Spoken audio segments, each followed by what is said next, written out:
भदोही औराई क्षेत्र के सहसीपुर में 3 दिवसीय कार्यक्रम में अंतिम दिन भोजपुरी गायक और भाजपा सांसद मनोज तिवारी ने रंग सांस्कृतिक कार्यक्रम प्रस्तुत किया, जहां पर मनोज तिवारी के भजनों को सुनकर लोग काफी मनमोहित हुए। मालूम हो कि औराई के सहसीपुर निवासी उद्योगपति रघुवंश नारायण मिश्र के बेटे का उपनयन संस्कार, गृह प्रवेश और प्रीतिभोज तथा भजन संध्या का आयोजन सहसीपुर में परिसर में किया गया, जहां पर जनपद के तमाम संभ्रांत लोग, क्षेत्रीय लोग, तमाम अधिकारी, नेता, समाजसेवी, पत्रकार पहुंचकर के इस कार्यक्रम में शामिल हुए। इस कार्यक्रम का आयोजन पूरे जनपद में चर्चा का विषय बना हुआ है, जहां पर भजन संध्या में भोजपुरी गायक और भाजपा के सांसद मनोज तिवारी, गायिका अक्षरा सिंह समेत तमाम लोगों ने पहुंचकर अपने गीतों के माध्यम से सम बढ़ाओ कि 19 फरवरी से 21 फरवरी तक 3 दिवसीय चले इस भव्य कार्यक्रम में तमाम हस्तियां मौजूद रही। इस कार्यक्रम में जनपद के अलावा अन्य जनपद तथा अन्य राज्यों से भी कई सम्मानित हस्तियों देखने को मिली। कार्यक्रम में पहुंचने वालों का सभी लोगों ने स्वागत किया और आए हुए सभी अतिथियों का आभार भी व्यक्त किया गया।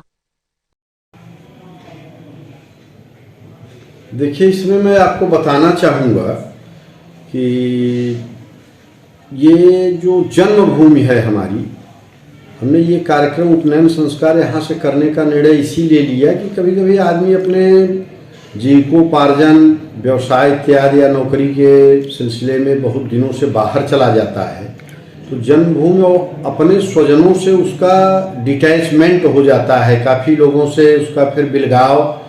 तो ऐसे कार्यक्रम यदि अपने जन्मभूमि में आयोजित किया जाए तो एक तो सबसे बड़ा फायदा ये होता है कि लोगों से फिर से एक बार जुड़ने का बहुत बड़ा मौका मिल जाता है, बड़े आसानी से परिचय स्थापित होता है।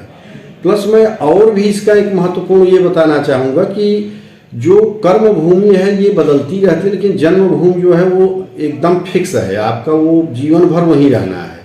तो हर आदमी को चाहिए कि अपने जन्मभूमि में करेगा अपना ही विकास कार्य, चाहे अपना मकान बनाएगा, अपने कुछ प्रॉपर्टी खरीदेगा, लेकिन उससे अपने जन्मभूमि का सृजन होता है।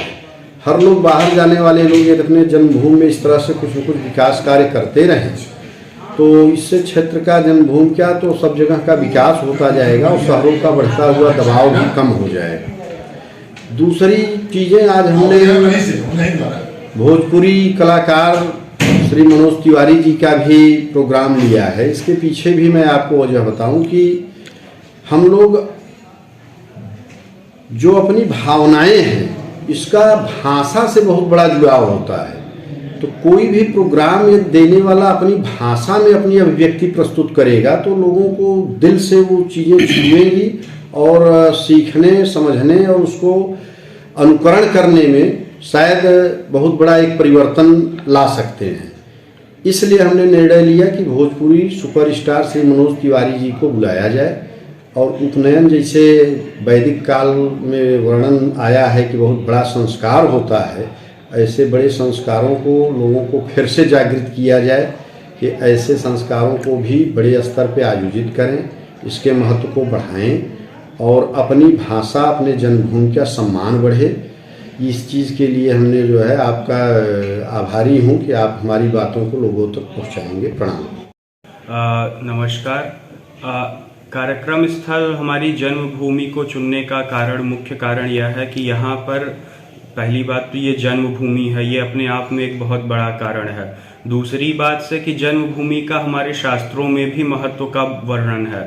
तीसरी बात कि हमारे लोग, परिवारजन, मित्रगण सभी यहाँ पर हैं और उपनयन संस्कार एक ऐसा संस्कार है जो वैदिक काल से लेकर आज तक हमारे समाज ने बचाए रखा है। सांस्कृतिक दमन का भारत देश को सामना करना पड़ा, उसके बावजूद हमने अपने संस्कार को बचाए रखा है। तो हमें अपनी मातृभूमि पे गर्व हो और अपने धर्म संस्कृति पे गर्व हो, जिसको 1000, 2000, 4000 साल से हमने बचाया हुआ है।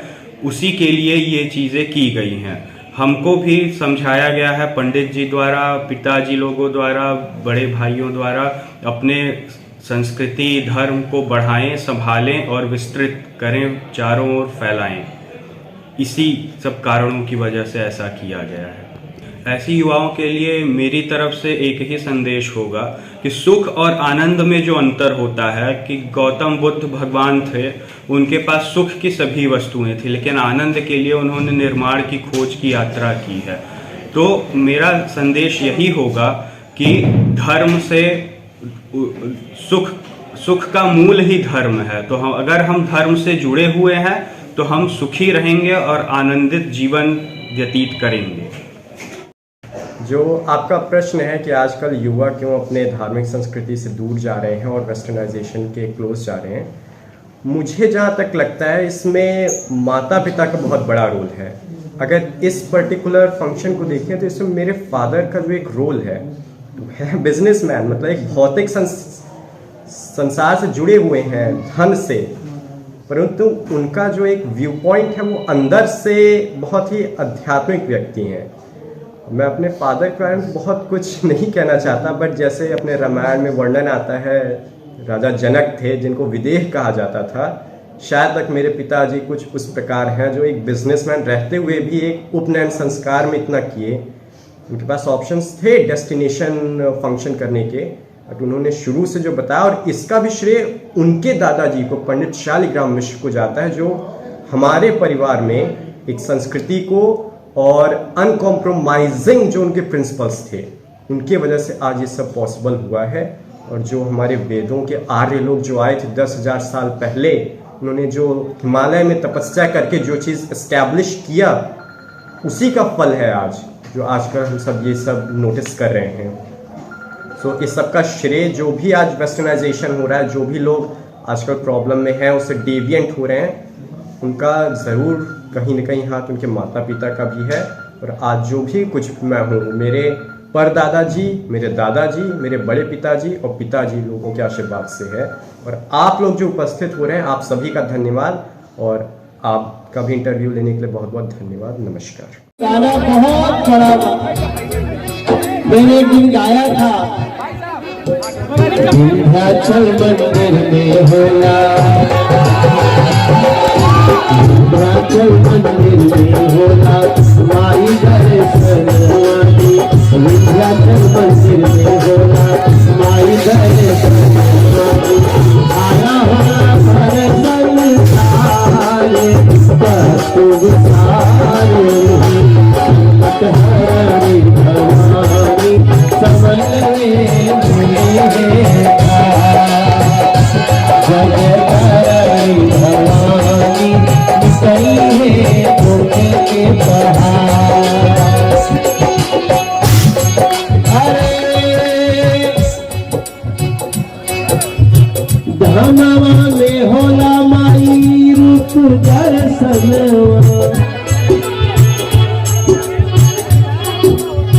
विंध्याचल में होई माई रूप दर्शनवा,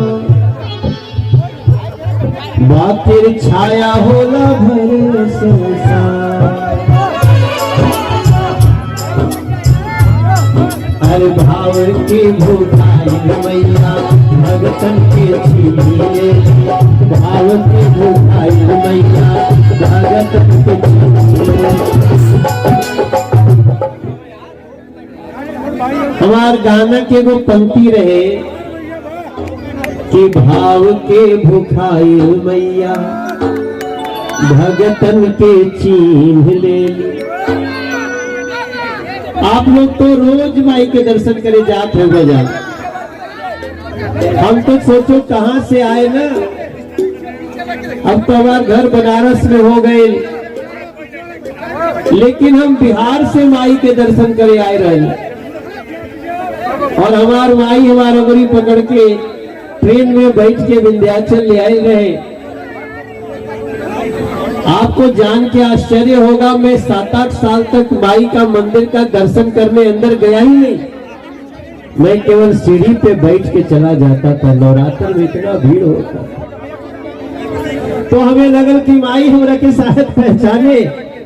हम बाद में गाना और गाए, शायद आप लोग को ध्यान नहीं होगा, मिया के पतई रे लिख ले हमरो नाम, हे मेरे सहसेपुर गांव में बैठे भैया लोग, दीदी लोग, हमारे इन भावों को कभी अकेले में याद करना। याद तो करते ही हो आप लोग। मैं मास के मंदिर पे जो नीम का पेड़ है उससे बोल रहा हूं कि नीमिया के पतई रे लिख ले हमरो नाम, और कह देना माँ को जब नीमिया के पतई रे लिख ले हमरो नाम, आई रहली भाव लेके मैया जी के गाँव, नीमिया के पतई रे लिख ले हमरो नाम, नीमिया के पतई रे लिख ले हमरो नाम, आई रहली भाव लेके मैया जी के भीड़िया में माई मोर भूला ना जाएगा, भीड़िया में